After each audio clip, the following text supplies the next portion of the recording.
اعوذ باللہ من الشیطان الرجیم بسم اللہ الرحمن الرحیم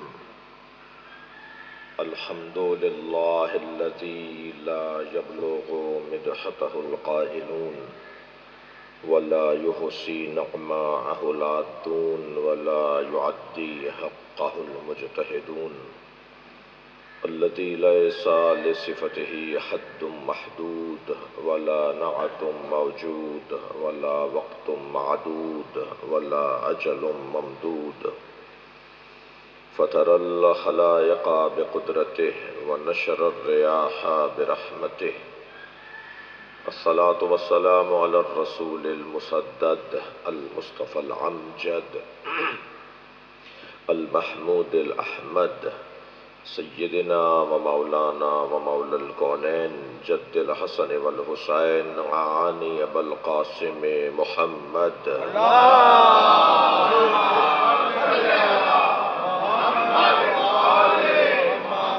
وآله الطيبين الطاهرين المعصومين الذين قال الله إنما يريد الله ليذهب عنكم الرجس أهل البيت ويطهركم تطهيرا اللهم صل على محمد وآل محمد ولعنة الله على أعدائهم أجمعين من يوم عداوتهم إلى قيام يوم الدين أما بعد قال الحكيم في قرآن الكريم بسم الله الرحمن الرحيم والعصر إن الإنسان لفي خسر إلا الذين آمنوا وعملوا الصالحات وتواصوا بالحق وتواصوا بالصبر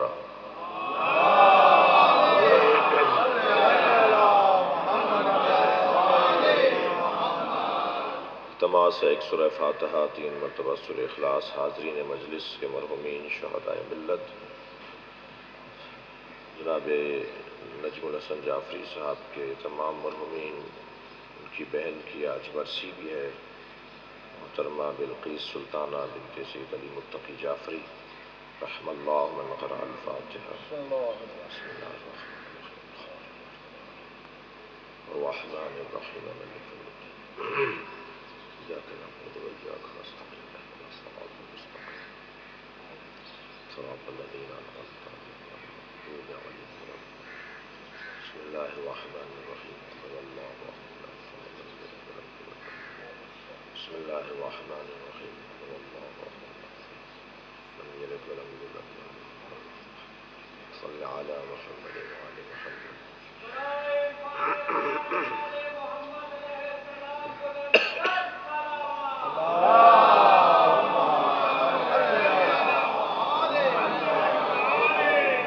والعصر ان الانسان لفی خسر، قسم ہے زمانے کی انسان خسارے میں ہے۔ جتنا پیار اللہ کو انسان سے ہے کسی سے نہیں ہے۔ ساری مخلوق اس نے،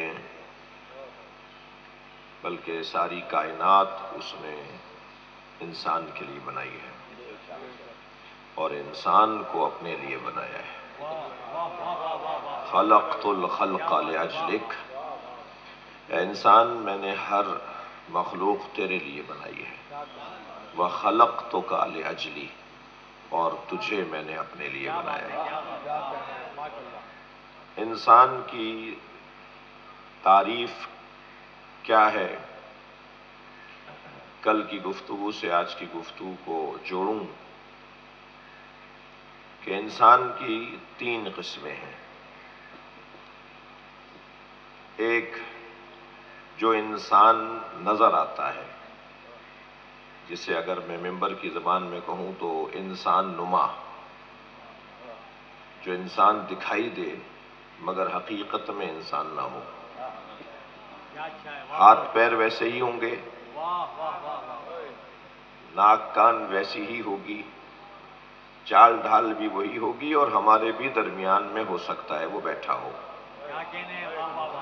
لیکن ضروری نہیں ہے کہ وہ جو انسانوں جیسا نظر آ رہا ہے وہ انسان بھی ہو۔ اسے انسان نما کہا جائے گا۔ پھر دوسری قسم ہے انسان، جو مطلقاً یہ کہلایا جا سکے کہ وہ انسان ہے۔ اس کی کیا کسوٹی اور پیمانہ ہے؟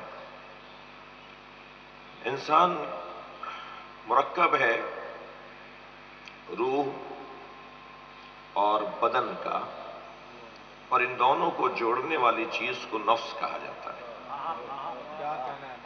بلا تشبیہ، صرف ذہن قریب کرنے کے لیے ان جوانوں کے لیے، مثلا یہ عمارت بہت ساری چیزوں سے مل کر بنی ہے، مگر وہ جو بہت ساری چیزیں ہیں انہیں جوڑنے والے کچھ مثلا کیمیکل ہیں، مسالے ہیں، سیمنٹ ہے، ہر وہ چیز جو دوسری چیز کو جوڑ رہی ہو، دو مختلف چیزوں کو جو جوڑنے والی چیز ہے، اس جوڑنے والی چیز کو نفس کہا جاتا ہے۔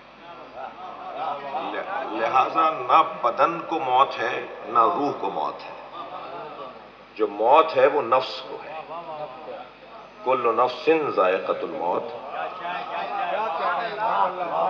بدن، صلوات پڑھ لیں ذرا محمد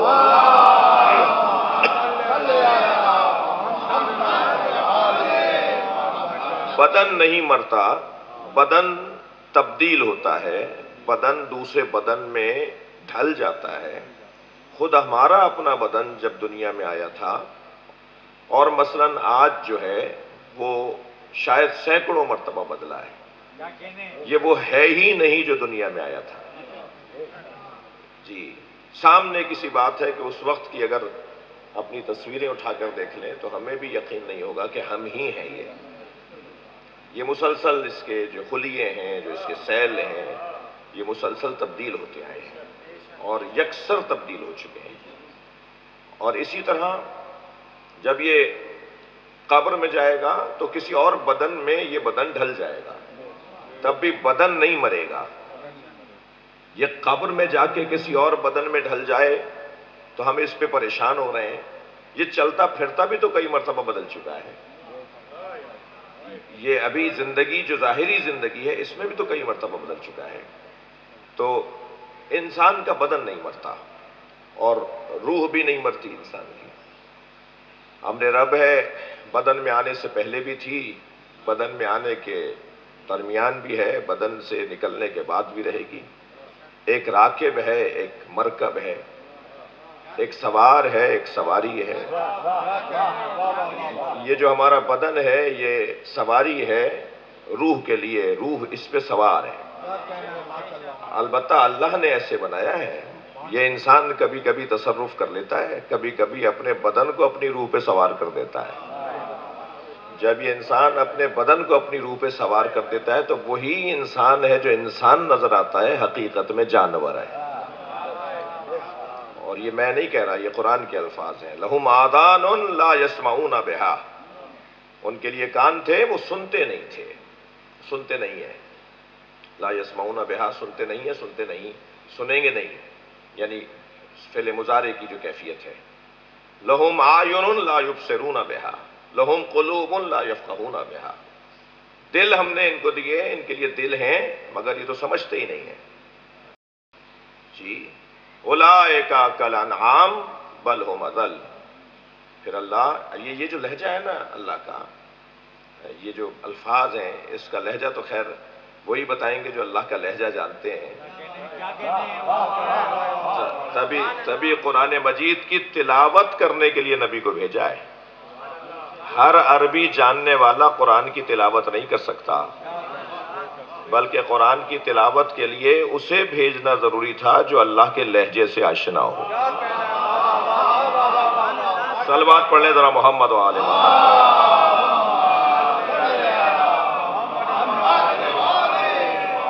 بھائی ماشاءاللہ بڑی تعداد میں تشریف فرمائے، اس سے بہتر صلوات سے۔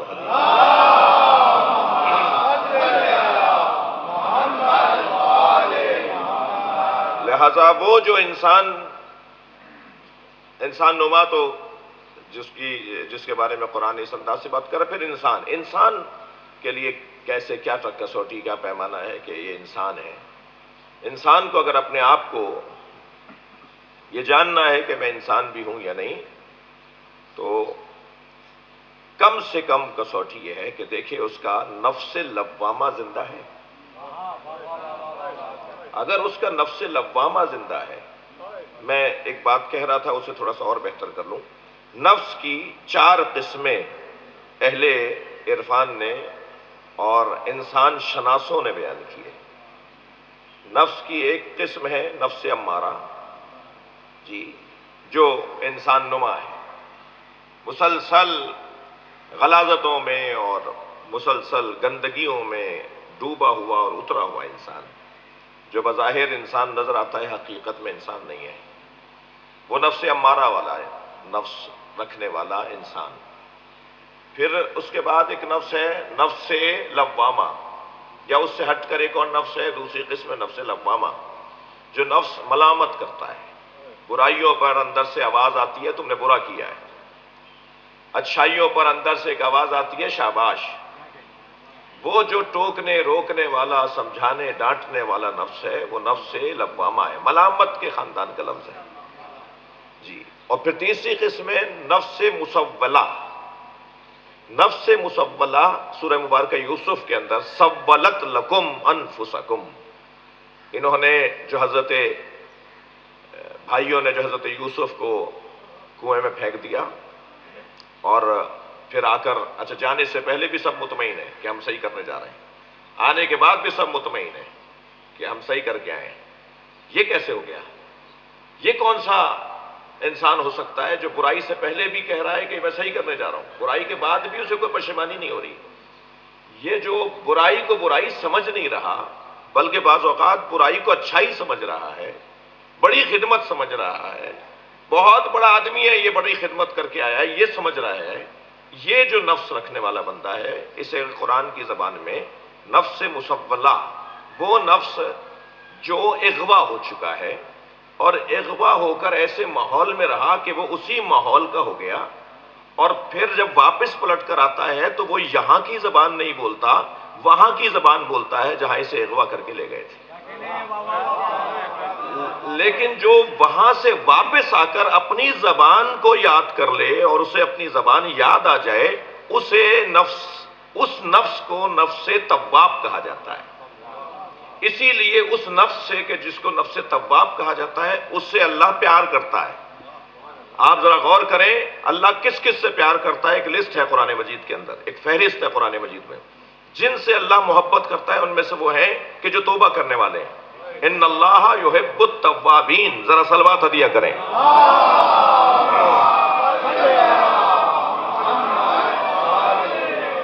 اللہ توبہ کرنے والوں سے محبت کرتا ہے.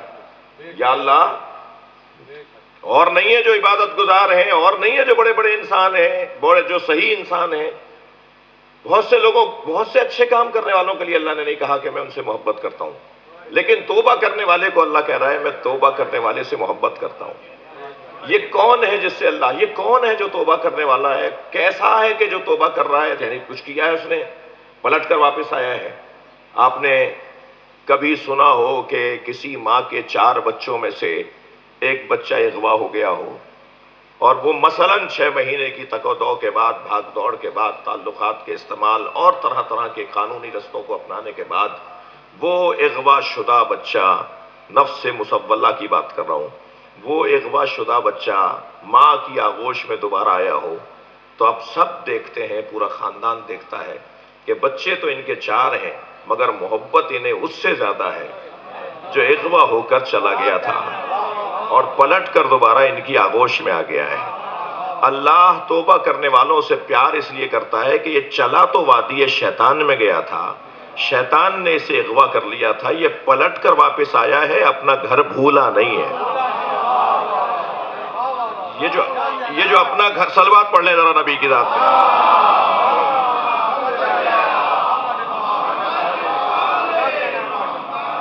یہ جو اپنا گھر بھولا نہیں ہے اسے توبہ کرنے والا کہا جاتا ہے. توبہ کر وہ رہا ہے جسے احساس ہو رہا ہے کہ میں غلط تھا اور غلطی میں تھا اور غلط جگہ چلا گیا تھا اور اب میں صحیح آ گیا ہوں، اپنی جگہ واپس آ گیا ہوں. یہ جو نفس مسولہ ہے یا مسولہ، دونوں استعمال کے مطابق زیر اور زبر کا فرق آئے گا. یہ جو نفس مسولہ ہے یہ وہ ہے کہ جس کو برائیاں اب برائیاں نہیں لگتی، بری چیزیں اب بری نہیں لگتی ہیں، بلکہ بعض اوقات بری چیزوں کو وہ اچھا سمجھ رہا ہوتا ہے، اور اسی کو وہ خدمت سمجھ رہا ہوتا ہے، اسی کو وہ دین سمجھ رہا ہوتا ہے، اسی کو وہ انسانیت سمجھ رہا ہوتا ہے، وہ اغوا شدہ۔ اچھا، شیطان کا کام یہ ہے کہ اسے اتنا سجا کر اس کے آگے رکھتا ہے کہ وہ برائیاں اسے اچھائیاں لگنے لگتی ہیں۔ جب برائیاں اچھائیاں لگنے لگیں تو پھر یہ نفس مسولہ ہے اور خطرناک۔ وہ بھائی حضرت یوسف کے ساتھ جو کر رہے تھے، وہ اپنی دانش میں بہت بڑا کام کر رہے تھے، وہ سب متفق تھے کہ ہم ٹھیک کر رہے ہیں، اور بعد میں بھی وہ تو حضرت یعقوب کا بار بار رونا، حضرت یعقوب کا مسلسل گریہ کرنا، انہیں بالآخر یہاں تک لے آیا کہ ہم نے غلطی کی ہے۔ مجھے یہیں ایک جملہ کہنے دیجئے، جنہوں نے امام حسین کو قتل کیا تھا وہ مارنے کے بعد تکبیر بلند کر رہے تھے، اور اہل بیت نے ہمیں جو ہر سال اور ہمیشہ حسین پہ رونے کا حکم دیا ہے، اس لیے روتے رہو حسین پر کہ جنہوں نے غلطی کو صحیح سمجھ کے انجام دیا تھا وہ اپنے گھر واپس آ جائیں، انہیں احساس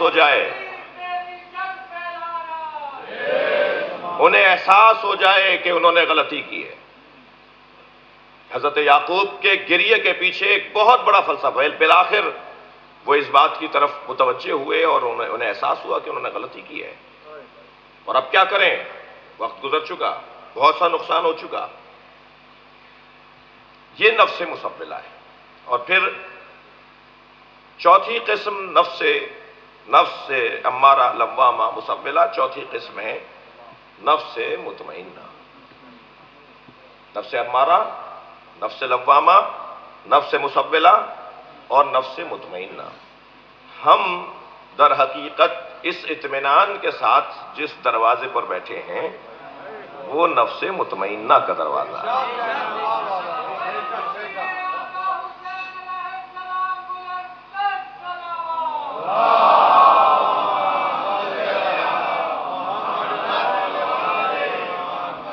تو عزیزو، کم سے کم جو عرض کرنا چاہ رہا تھا وہ یہ کہ کم سے کم انسان ہونے کی کسوٹی نفس لوامہ کا ہونا ہے۔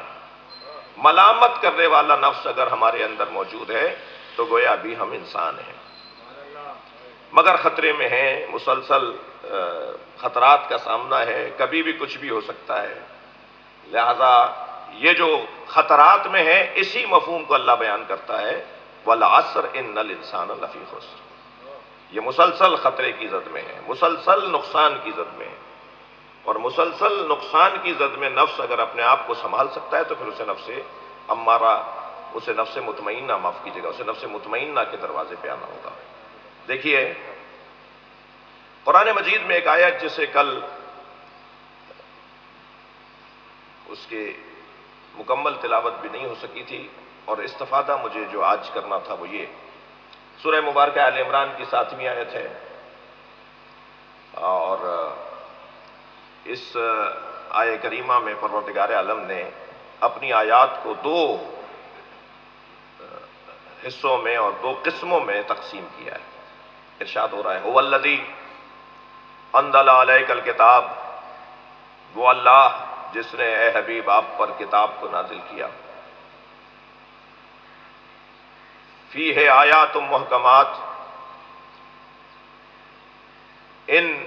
اس کتاب کے اندر آیات محکمات ہیں، ہن ام الکتاب، اور یہ آیات محکمات ہی اصل کتاب ہیں، وَأُخَرُ مُتَشَابِهَاتٌ، توجہ، وَأُخَرُ مُتَشَابِهَاتٌ، اور دوسری جو قسم ہے آیات کی وہ متشابہات ہیں۔ فَأَمَّا الَّذِينَ فِي قُلُوبِهِمْ زَيْغٌ، بس جن کے دلوں میں زنگ لگ چکا ہے، فَيَتَّبِعُونَ مَا تَشَابَهَ مِنْهُ، وہ آیات متشابہات کی اتباع کرتے ہیں۔ یہ لفظ اتباع کل آپ کے ذہن میں ہوگا کہ ہم چاہ رہے تھے کہ اس کے اوپر تھوڑا سا غور ہو۔ یہ لفظ اتباع ہے، یہ اطاعت سے ہٹ کرے۔ اطاعت اقوال میں ہے، اتباع افعال میں ہے۔ قرآن کی اللہ نے 2 طرح کی آیتوں کا تذکرہ کیا ہے۔ سورہ آل عمران ہے، آیت نمبر 7 ہے۔ آیات محکمات اور آیات متشابہات، جن کے دلوں میں زنگ لگ چکا ہے، بھائی آپ کی توجہات قابل رشک ہیں، بحث بھی انتہائی خشک اور سنجیدہ ہے، اور جس کا تقاضا یہ ہے کہ توجہ ایک لمحے کے لیے بھی دور نہیں ہو پائے، تو میری بات اور میری محنت سوارت ہو پائے گی۔ جی، اتباع کا لفظ ہے، اطاعت کا لفظ نہیں ہے۔ اقوال میں اطاعت اور افعال میں اتباع، یہ اگر آیات سے مراد لفظی کلام ہی ہے بس، تو پھر یہاں یہ لفظ اطاعت کا آنا چاہیے تھا۔ کلام اللہ کا ہے، مجھے اپنے رخ کو، فکری رخ کو ٹھیک کرنا ہوگا، کلام یہی ہے جو ہے۔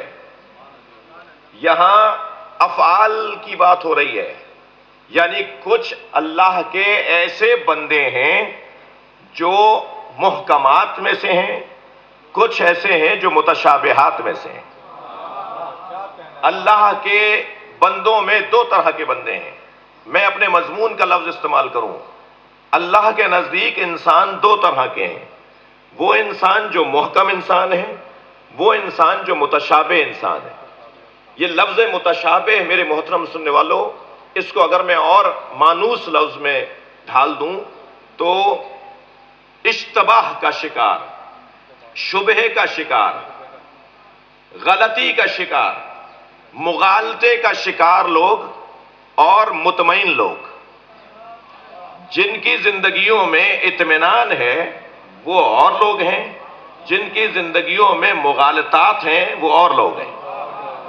اب بس دو حصوں میں ہم اپنے اس بحث کو، یعنی انسان دو حصوں میں تقسیم یا دو عنوانوں میں تقسیم ہو رہا ہے، انسان محکم اور انسان متشابہ۔ قرآن کی آیات محکمات، قرآن کی آیات متشابہات، میں یہ سوچ رہا ہوں اور پڑھ کر اور دیکھ کر بات کر رہا ہوں کہ انسان بھی دو طرح کے ہیں، محکم انسان اور متشابہ انسان۔ وہ جو متشابہ انسان ہے وہ کبھی علمی مغالطے کا شکار ہوتا ہے اور کبھی عملی مغالطے کا شکار ہوتا ہے۔ بڑی عنایت، آپ کی توجہات کا ممنون ہوں بھائی، آج خاص طور پر آپ کی توجہ زیادہ چاہیے۔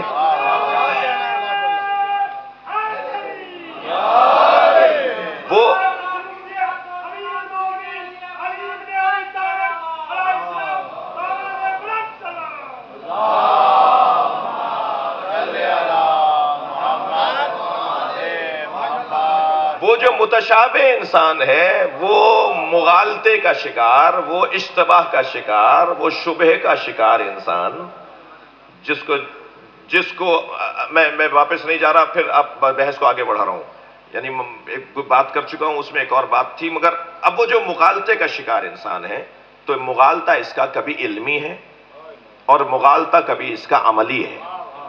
کبھی یہ علمی طور پر مغالطے کا شکار ہے، سمجھتا ہے کہ سمجھتا ہے،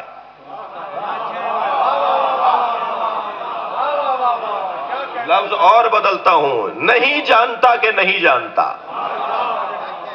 یہ علمی مغالطے کا شکار، یہ اپنے آپ کو جانتا ہی نہیں ہے کہ یہ نہیں جانتا، اور اس اطمینان کے ساتھ بات کر رہا ہوتا ہے کہ دوسرے کو تو شبہ ہو جاتا ہے کہ یہ جانتا ہے، یعنی خود اشتباہات کا شکار اور دوسروں کو بھی اشتباہات میں مبتلا کر رہا ہوتا ہے۔ وہ جو علمی مغالطے کا شکار ہے انسان، اس کی میرے اپنے تحقیق اور اپنے مطالعے کی روشنی میں تین قسمیں ہیں۔ ایک وہ جو خود محور ہے، اسیر ذات ہے، جی خود محور، خود پرست، جو اپنے علاوہ کسی اور کو دیکھتا ہی نہیں ہے، اسے اپنی ذات کے علاوہ کوئی اور نظر ہی نہیں آتا، اور وہ جب خود محور ہوتا ہے تو سب چیزوں کو اپنے مطلب میں ڈھالتا ہے، خود کو تبدیل کرنے اور بہتر کرنے کا اسے نہ صرف جذبہ نہیں ہوتا، اسے احساس نہیں ہوتا، اسے سوچ نہیں ہوتی۔ یہ جو خود محور ہے، یہ جو خود کا اسیر ہے، اسے علامہ اقبال نے 6 مصروں میں یاد کیا ہے۔ علامہ اقبال کہتے ہیں ہند میں حکمت دی کوئی کہاں سے سیکھے۔ اب کیونکہ وہ ہندوستان کا زمانہ تھا تو انہوں نے ہند بول دیا، میں پاک بھی بول سکتا ہوں اور وزن سے بھی مصرع نہیں نکلے گا۔ پاک میں حکمت دی کوئی کہاں سے سیکھے، نہ کہیں لذت کردار نہ افکار عمیق۔ ہند میں پاک میں حکمت دی کوئی کہاں سے سیکھے، نہ کہیں لذت کردار نہ افکار عمیق۔ ان غلاموں کا یہ مسلک ہے کہ ناقص ہے کتاب۔ اب یہ کسی اور کے غلام نہیں، یہ اپنے غلام ہیں، یہ اسیر ذات ہیں۔ ان غلاموں کا یہ مسلک ہے کہ ناقص ہے کتاب، کہ سکھاتی نہیں مومن کو غلامی کے طریق۔ ان غلاموں کا یہ مسلک ہے کہ ناقص ہے کتاب، کہ سکھاتی نہیں مومن کو غلامی کے طریق۔ خود بدلتے نہیں قرآن کو بدل دیتے ہیں، خود بدلتے نہیں قرآن کو بدل دیتے ہیں، ہوئے کس درجہ فقیہان حرم بے توفیق۔ یہ جو اسیر ذات ہے، یہ جو خود محوری کا شکار ہے، یہ مغالطہ علمی میں مبتلا ہے، یہ شبہ علمی میں مبتلا ہے۔ دوسری قسم وہ جہل مرکب کا شکار، وہ جاہل مرکب جو نہیں جانتا کہ نہیں جانتا، جو جانتا ہے کہ نہیں جانتا۔ یہ سعدی نے تقسیم کیا نا، سعدی شیرازی کی تقسیم ہے یہ سعدی شیرازی نے تقسیم کی ہے کہ انسان کی قسمیں کون کون سی ہیں۔ ایک وہ ہے کہ جو جانتا ہے کہ وہ نہیں جانتا، جی، ایک وہ ہے جو نہیں جانتا کہ وہ نہیں جانتا، ایک وہ جو جانتا ہے کہ نہیں جانتا۔ جی، یہ جو نہیں جانتا کہ نہیں جانتا، یہ انسان جہل مرکب کا شکار ہے۔ اس کے لیے جو جہل مرکب کا شکار ہے، اس کے لیے حدیث کیا کہتی ہے؟ رب عالم قد قتل جہلہ۔ کتنے ہی عالم ہیں جن کو ان کے جہل نے قتل کر دیا۔ عجیب عجیب حدیث ہے۔ کتنے ہی عالم ہیں جنہیں ان کے جہل نے قتل کر دیا۔ یہ شکار ہیں جہل مرکب کا، اور یہ مغالطہ علمی کا شکار۔ تیسری قسم ان میں کون ہے؟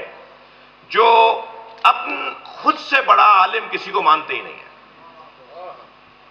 جو اپنے آپ سے بڑا دانشور کسی کو نہیں مانتے، جو کہتے ہیں ہم سے زیادہ کون جانتا ہے، ہمیں تم بتاؤ گے، ہمیں کوئی بتائے گا۔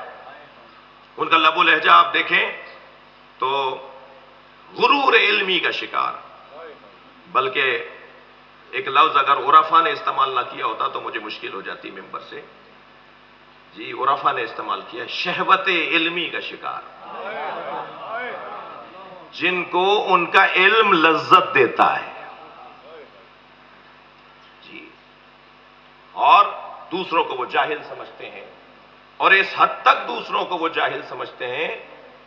بھائی بہت زیادہ ایسی گفتگو ہو رہی ہے کہ میں ایک آدھ دو دوستوں کو دیکھ رہا ہوں کہ وہ ذرا تھکن کا شکار ہیں۔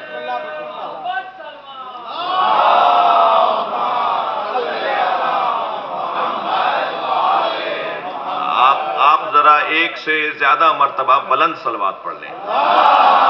اللہم صل علی محمد وآل محمد۔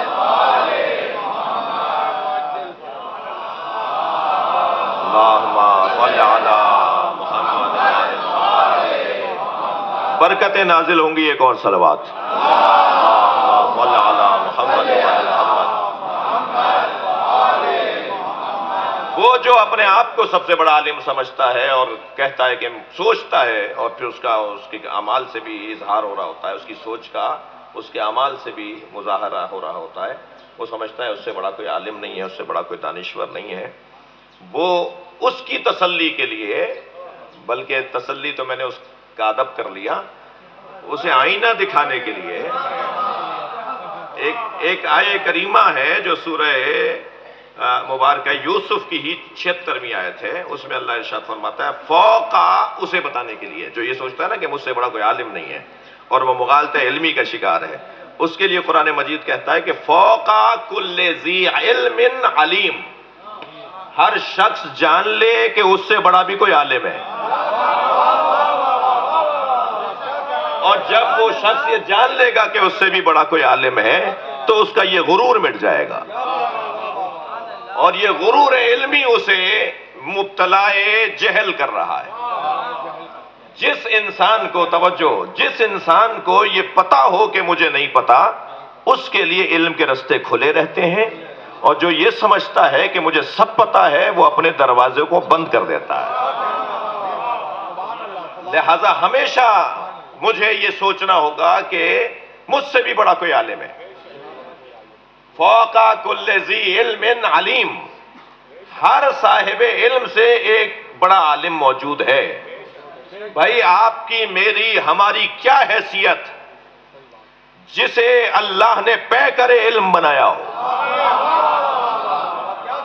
اللہ اپنے علم کا اظہار کاغذوں پر نہیں کرتا، اللہ نے اپنے علم کا اظہار پیکروں پر کیا ہے جنہیں آل محمد کہا جاتا ہے۔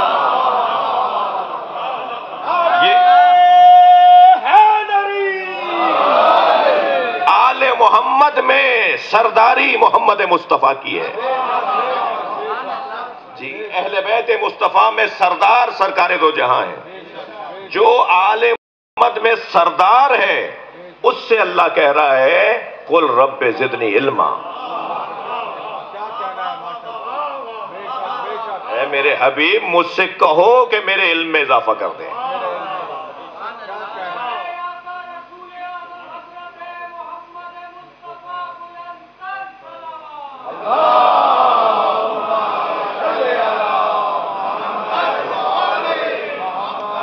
ممنون ہوں آپ کی توجہات کا۔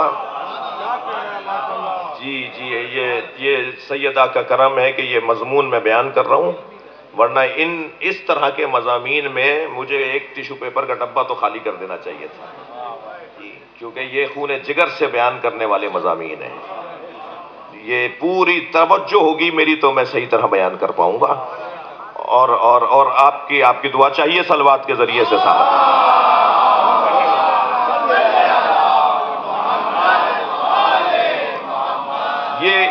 یہ شخص کے جو مغالطہ علمی کا شکار ہے، یہ متشابہات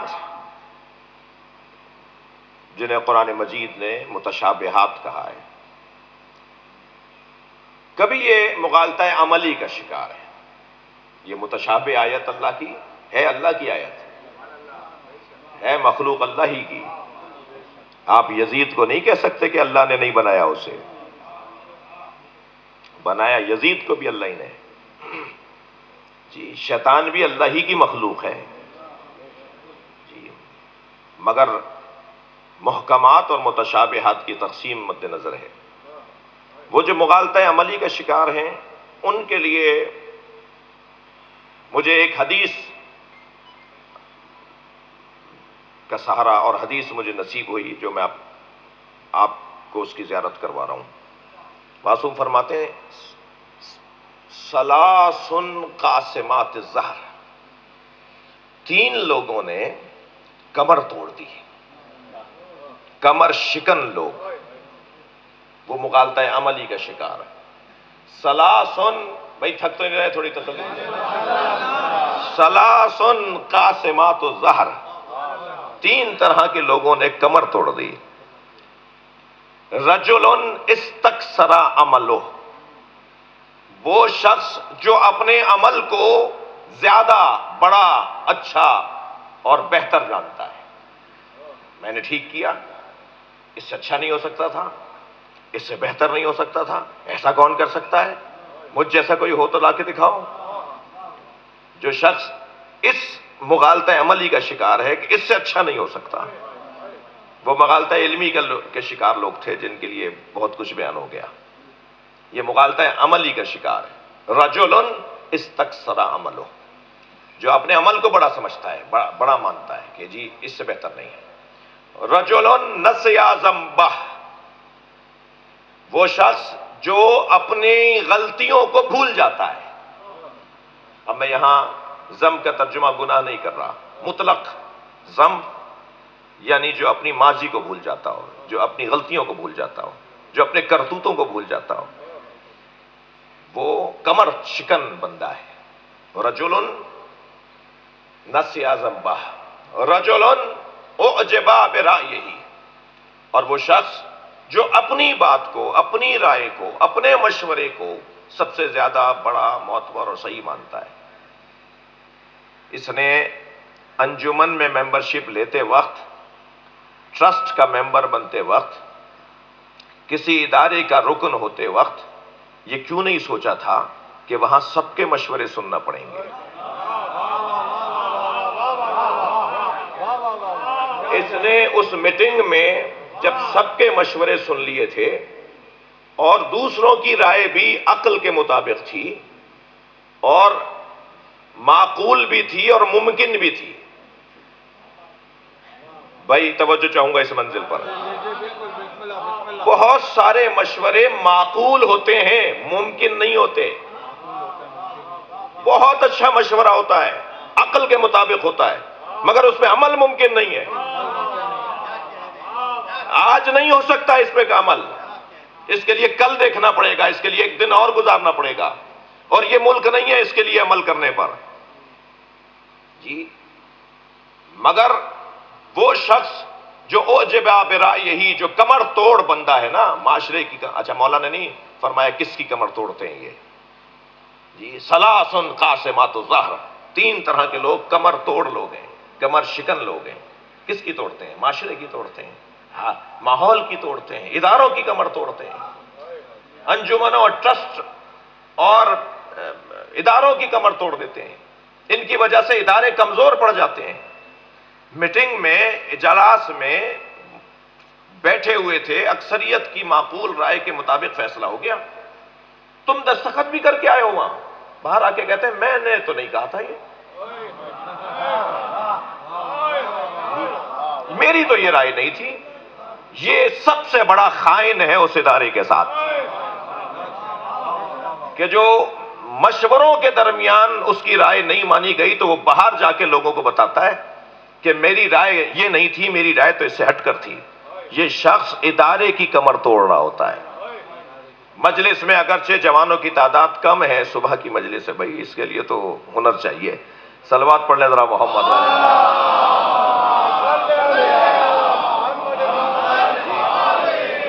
مگر بہرحال بعد میں ریکارڈ دیکھیں گے، بعد میں مجلس سنیں گے، اور آج بھی اس وقت بھی ماشاءاللہ ہیں، ایک اچھی تعداد ہے، مناسب تعداد ہے، صحیح تعداد ہے.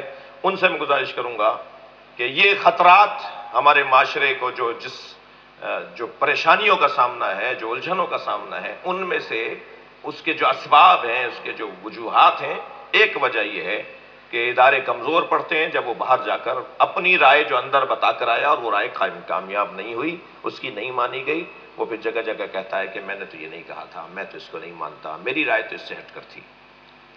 اسے سوچنا چاہیے تھا کہ یہ ممبرشپ اس نے لی کیوں تھی، اسے سوچنا چاہیے تھا یہ ٹرسٹی بنا کیوں تھا.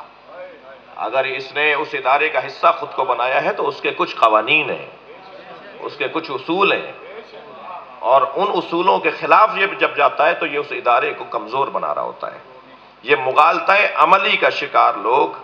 عزیزو، ان دونوں کا علاج کیا ہے؟ صلوات پڑھے ذرا محمد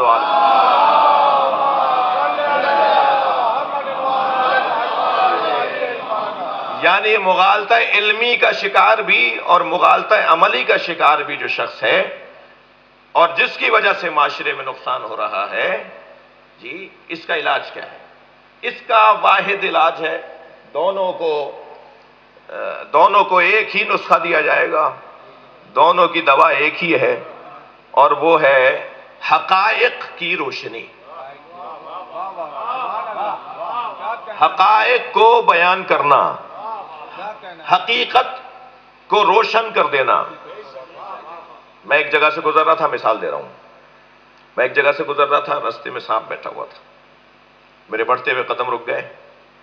میں سوچنے لگا موذی ہے، حملہ کرے گا. ابھی کھڑا میں سوچ رہا تھا کہ آگے جاؤں گا تو یہ موذی حملہ کرے گا. جی موذی یعنی اذیت پہنچانے والا، تکلیف دینے والا. اب وہ کبھی سانپ ہوتا ہے کبھی انسان بھی ہوتا ہے. تو میں سوچ رہا تھا کہ یہ حملہ کرے گا، یہ تکلیف دے گا. تو ایک بچہ میرے برابر میں آ کے کھڑا ہوا، کہنے لگا مولانا یہ پلاسٹک کا ہے. جی تو جب میں نے سنا کہ پلاسٹک کا ہے تو میں نے اسی پر پیر رکھا اور اسے کچلتا ہوا چلا گیا. معلوم یہ ہوا جب حقائق روشن ہو جاتے ہیں تو اقدامات بھی تبدیل ہو جاتے ہیں. صلوات پڑھنے ذرا محمد و آل محمد.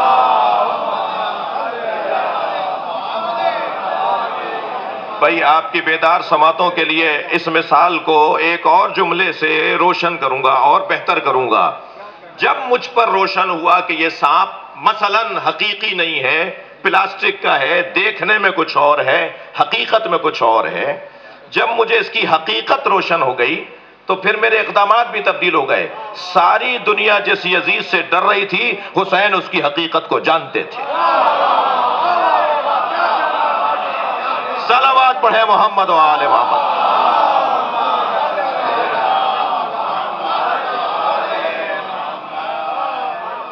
مغالطہ عملی اور مغالطہ علمی کا شکار لوگوں کا حل حقیقت آشنائی اور حقیقت کھلنا اور حقائق کا روشن ہونا ہے.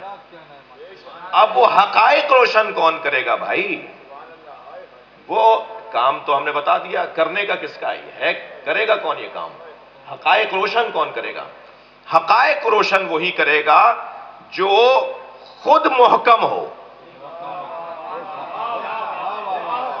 جو خود محکم ہوگا، یا لفظ اور بہتر کروں، جس پہ خود حقیقت آشنا ہو، آشکار ہو. جس پر حقیقت آشکار ہو وہی حقیقت کو آشکار کرے گا. یعنی جس کی چشم جان دیکھتی ہو، چشم سر نہیں. یہ والی دو آنکھوں سے دیکھنے والے دھوکہ کھاتے ہیں. یہ پنکھا جو آپ کی چھت پہ لگا ہوا ہے کمرے میں، یہ گھوم رہا ہوتا ہے تو ایسا لگتا ہے تھال گھوم رہا ہو. یہ تھال نہیں ہے، اس کے 3 پر ہیں. یہ سرعت سیری کی وجہ سے، یہ تیز گھومنے کی وجہ سے یہ تھال لگ رہا ہے. روڈ پر رستے میں پانی نظر آتا ہے، قریب جاتے ہیں تو وہ پانی نہیں ہوتا، سراب ہوتا ہے. ایک انگارے کو آپ دائرے میں گھمائیں تو آپ کو ویل لگے گا، جیسے آگ کا ویل گھوم رہا ہو. وہ آگ کا پہیہ نہیں ہوتا، وہ آگ کا انگارہ ہے جو ایک جگہ ایک وقت میں ہے تو دوسری جگہ نہیں ہے. لیکن ہمیں لگتا ہے یہ پوری طرح سے ہے، یعنی پورا پہیہ ہے. تو حقیقت کچھ اور ہے اور نظر کچھ اور آ رہا ہے. تو وہی حقیقت آشکار کر پائے گا جس پر حقیقت روشن ہو. اور حقیقت اس کے پر روشن ہے، حقیقت اس پر روشن ہے جس کے لیے قرآن یہ کہتا نظر آتا ہے کذالک نُرِیَ ابراہیم ملکوت السماوات والارض. ہم نے ابراہیم کو آسمانوں میں جو کچھ ہے وہ دکھا دیا، زمینوں میں جو کچھ ہے وہ دکھا دیا. جس کی نگاہیں ایک طرف اٹھیں تو وہ وہاں تک پہنچے جہاں تک حدیں ہیں. جس کی نگاہیں دیواروں کی وجہ سے رک نہ جاتی ہوں اور دیواریں اسے اندھا نہ کر دیتی ہوں. یہ میں نے حضرت ابراہیم کے بارے میں سنایا ہے. اور جس پر ابراہیم فخر کرتے نظر آتے ہیں وہ علی بن ابی طالب یہ کہتے نظر آتے ہیں لو کشف الغطاء لمزددت یقینا. اگر مجھ علی کے سامنے سے حجاب ہٹا دیے جائے تو یقین میں اضافہ نہیں ہوگا.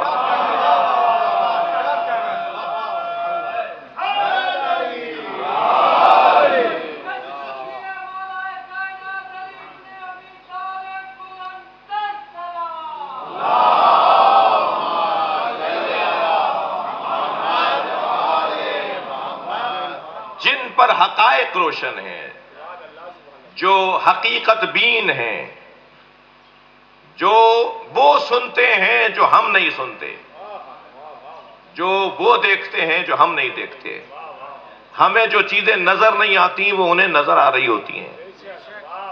وہ جو آیات محکمات میں سے ہیں، محکم وجود جن کا ہے، وہی ان متشابہات کی اصلاح کریں گے. اور عزیزو، وقت میرے پاس تنگ ہو گیا اور گفتگو بھی کچھ ایسی رہی کہ آپ کی مہربانی آپ کی محبت کی آپ نے سماعت فرمائی، وہ جسے ہم محکم انسان کہہ رہے ہیں نا، اس انسان کو انسان اس کے لیے بولنا اس کی توہین ہے، بلکہ اسے کہا جائے گا انسان اکمل، انسان ساز، انسان پرور، انسان بنانے والا، جس کو دیکھ دیکھ کر انسان انسان بنتے ہوں۔ وہ انسان نہیں کہلائیں گے بلکہ انسان اکمل کہلائیں گے، انسان کامل بھی نہیں۔ عرفاء کی اصطلاحوں میں ایک اصطلاح ہے انسان کامل کی، انسان کامل بھی نہیں۔ دیکھیں آپ انسان کامل کے مرید ہو جائیں، بس یہی فرق ہے ہمارے بھائیوں میں اور اس مجمع میں۔ ہم مزارات کے مخالف اور منکر نہیں ہیں، مزاروں والے لوگ ہیں۔ ہم اولیاء الہی کی قدر کرنے والے، احترام کرنے والے لوگ ہیں، مگر ہمارے بھائیوں میں اور ہم میں یہی فرق ہے کہ وہ انسان کامل پہ رکے ہوئے ہیں، ہم انسان اکمل تک جانا چاہتے ہیں۔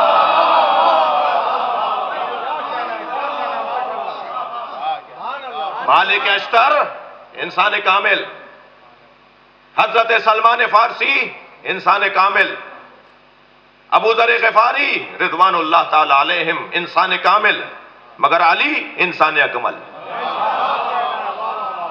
حسین مولا انسان اکمل۔ ایک صاحب کہنے لگے جی حضرت عبداللہ شاہ غازی کے مزار پہ آپ کم جاتے ہیں، آپ سے مراد میرے قبیلے کے لوگ۔ تو میں دفاع نہیں کر رہا، صحیح نہیں کرتے، جانا چاہیے، مگر یہ تو اس معیار کے لوگ ہیں جب چاہیں ٹکٹ بنوائیں، ویزا لگوائیں اور نجف چلے جائیں۔ جو ہر ہفتے مولا علی کو سلام کرنے جاتا ہو، جو جا سکتا ہو ہر مہینے امام حسین کو سلام کرنے، تو یقیناً انسان کامل کا احترام ہونا چاہیے، مگر یہ تو انسان اکمل تک پہنچ رکھتا ہے۔ اس کا تو ذوق ہی کچھ اور ہے۔ میں جس زاویے سے بات کر رہا ہوں، اللہ کرے میری بات میں کہیں شبہ نہ آ جائے، جو اس کا ذوق ہے، جو اس کا ذائقہ روح ہے، اس کا ذائقہ روح انسان کامل پہ نہیں رکا ہوا۔ اسے تو تسکین ہی نہیں ہوتی جب تک کربلا نہ چلا جائے۔ اس کی روح کا معیار اونچا ہو چکا ہے۔ ہاں نہیں جا پا رہے تو کہیں ایسا نہ ہو کہ یہاں بھی غفلت ہو جائے۔ وہاں نہیں جا رہے، کراچی کے مومنین پرسہ دے رہے، تو کراچی میں، پاکستان میں 2 ہستیاں ہیں جن کے گھر کا غم ہے، جن کے گھر کا غم ہے، ایک حضرت عبداللہ شاہ غازی اور ایک حضرت بی بی پاک دامن، لاہور میں۔ بلکہ ایک زاویے سے بی بی پاک دامن حضرت مختار نے مکران کے ساحل پر انہیں پہنچایا تھا۔ ایک صاحب کل مجھ سے چلتے ہوئے پوچھ رہے تھے کہ کیسے آئیں یہاں پر؟ جی 80 بیویاں تھیں یہ، انہوں نے خط لکھا تھا حضرت مختار کو کہ مدینے میں آئے دن ہم مشکلات اور مصائب کا شکار ہیں، ہمیں کسی ایسی جگہ پہنچاؤ جہاں کے رہنے والے اہل بیت کا احترام کرتے ہو۔ تو انہیں سندھ پہنچایا گیا تھا۔ اس وقت میں سندھ کوفے کی مینجمنٹ، کوفے کی مدیریت، کوفے کا گورنر سندھ کو دیکھتا تھا، اور سندھ تقریباً لاہور سے بھی آگے تک کا علاقہ، ملتان تک تو مسلم سندھ تھا، یعنی طے شدہ ہے، بحث و مباحثے ہیں تاریخ دانوں میں، مگر ملتان تک تو مسلم سندھ تھا۔ ائمہ اہل بیت کی زبان پر ہند اور سندھ یہ دونوں لفظ آئے ہیں، یا وہ بولتے تھے ہند یا اس کے ساتھ کے علاقے کو وہ کہتے تھے سندھ۔ اللہ نے جب زمین خلق کی تو 5 دریا زمین کی خلقت کے ساتھ خلق ہوئے، اس میں ایک دریا دریائے مہران ہے۔ یہ دریائے سندھ زمین کے ساتھ بنا ہے۔ یہ کہاں سے چل رہا ہے؟ گلگت چلے جائیے، گلیشیئر کے پہاڑوں سے چلے جائیے۔ حضرت مختار سے انہوں نے کہا تھا، اور بہت ساری معلومات ہیں، اور یہ تاریخی پیغامات ہیں، تاریخی حقائق ہیں، اور حضرت مختار نے ان بیویوں کو مکران کے ساحل تک پہنچایا تھا۔ یہ حضرت تافتہ کی بیٹی نہیں ہے جو شبہ ڈالا جاتا ہے کہ یہ وہاں ایک مزار ہے ایک بزرگ کا، یہ ان کی بیٹی ہیں اور بی بی پاک دامن نہیں ہے۔ یہ وہ تو کئی سو سال بعد کے ہیں، حضرت حجویری، داتا حجویری کے کئی سو سال بعد کے ہیں تافتہ صاحب، جن کی وہاں مزار ہے لاہور میں۔ اور داتا صاحب تو اس مزار پر ان کا مصلی تھا۔ عراق ایران میں مصلی کہتے ہیں، ہمارے یہاں چلہ گاہ کہتے ہیں بر صغیر میں۔ ان کا چلہ گاہ تھا، وہاں مصلی بولتے ہیں، یعنی جہاں وہ بیٹھ کر عبادت کرتے تھے، مصلی بچھاتے تھے۔ تو داتا صاحب کا تو حضرت بی بی پاک دامن کے مزار میں مصلی ہے، اور تافتہ تو داتا صاحب کے کئی سو سال کے بعد کے ہیں، اور وہ یہاں بیٹھ کر توسل کیا کرتے تھے مولا علی کی بیٹی سے۔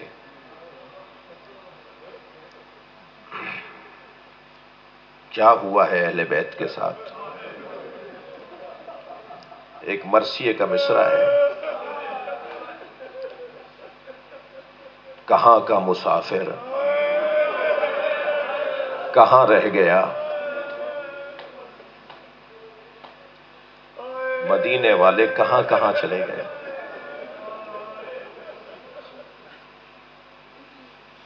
مولا علی کے بیٹے بھی علی تھے، مگر مولا علی کی بیٹیوں کا کام بھی حسینی ہے، حسنی ہے۔ جناب رقیہ بنت علی جو لاہور میں ہیں، میں کل کی مجلس میں کہہ چکا اور دستاویز بھی موجود ہے، مستند محکم ادارہ حرم امام رضا نے تحریر دی ہے اس مزار کی تصدیق پر، تصدیق کی ہے، تائید کی ہے کہ یہ مزار جناب رقیہ بنت علی کا ہے، یہ ان چھوٹے چھوٹے 2 بچوں کی ماں ہے جن کے جنازے ماں نے نہیں دیکھے،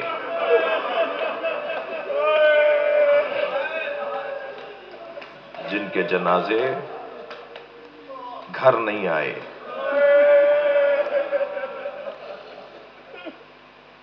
یہ حضرت عباس کی بہنیں ہیں۔ آج 5 محرم ہے، ابھی کچھ دیر کے بعد آپ ایک تابوت کی زیارت کریں گے، ظاہراً 2 تابوت۔ بڑا جگر ہے جناب زینب کبریٰ کا، شریکت الحسین بی بی، عالمہ غیر معلمہ بی بی، عقیلہ بنی ہاشم بی بی۔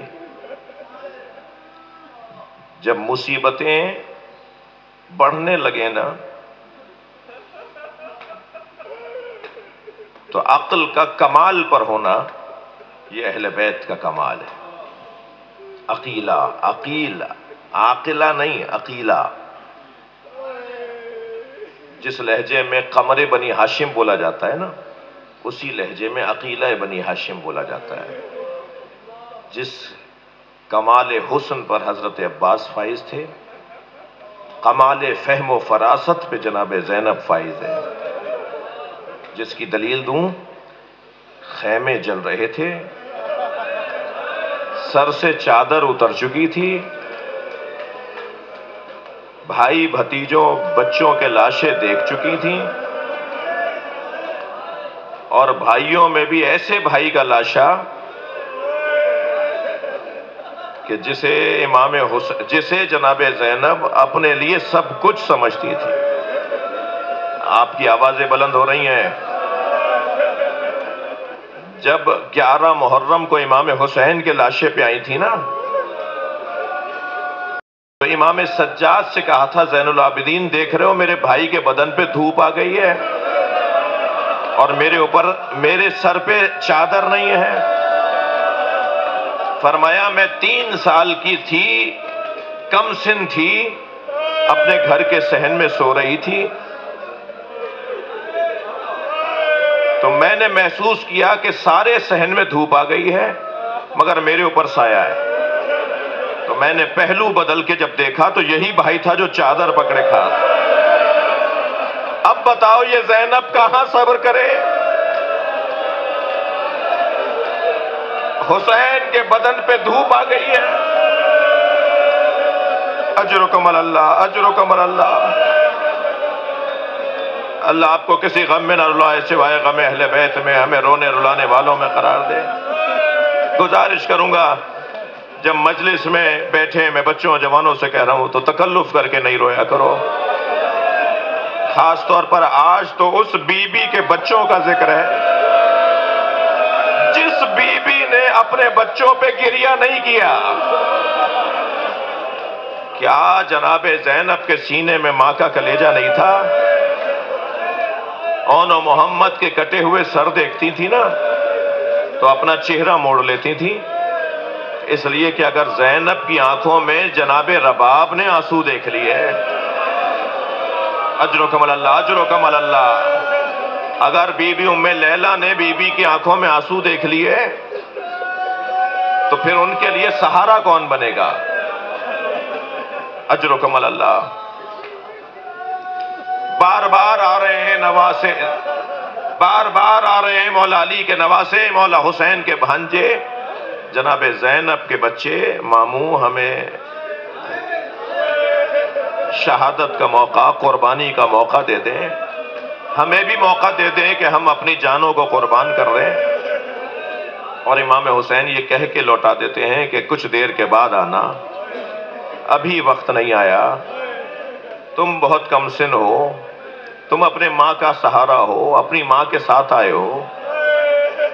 تو کہتے ہیں کہ جناب زینب دونوں بچوں کو لے کر آئیں اور کہا بھائی اگر کل ماں زہرا نے پوچھ لیا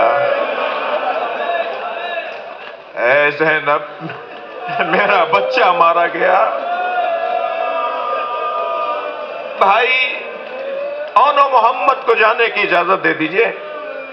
اب دونوں شہزادوں کو اللہ آپ کے بچوں کو سالم رکھے، اور جن گھروں میں ان عمروں کے بچے ہیں نا ان گھروں کی رونقیں بھی کچھ اور ہیں۔ دونوں شہزادوں کو امام حسین نے تیار کیا، حضرت عباس نے سوارا، گھوڑوں پر بٹھا کر روانہ کیا، اور جب روانہ ہو رہے تھے تو ماں ایک نصیحت کر رہی تھی، خبردار دیکھو پانی نہ پی لینا، یاد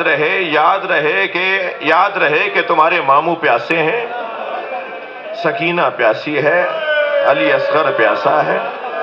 اجرکم اللہ، اجرکم اللہ۔ دونوں شہزادے میدان کربلا میں اپنے جہاد کو پیش کر رہے ہیں، اور جہاد کرتے ہوئے خبر آئی جناب زینب تک کہ دونوں نہر کی طرف گئے۔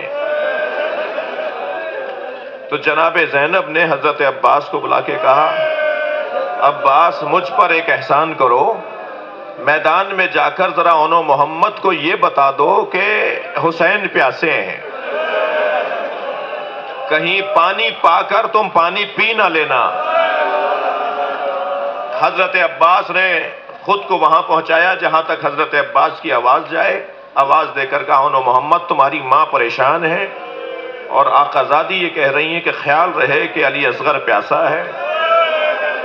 دونوں شہزادے لڑتے لڑتے نہر کے کنارے پہنچنے کے باوجود پیاسے رہے۔ ماں کا حکم ہے، وفا کا تقاضا ہے۔ آپ رو رہے ہیں، میں ایک جملہ کہہ دوں، حضرت عباس کا پانی پا کر نہ پینا بہت بڑے جگر کی بات ہے۔ یہاں تو یہ چھوٹے چھوٹے بچے ہیں،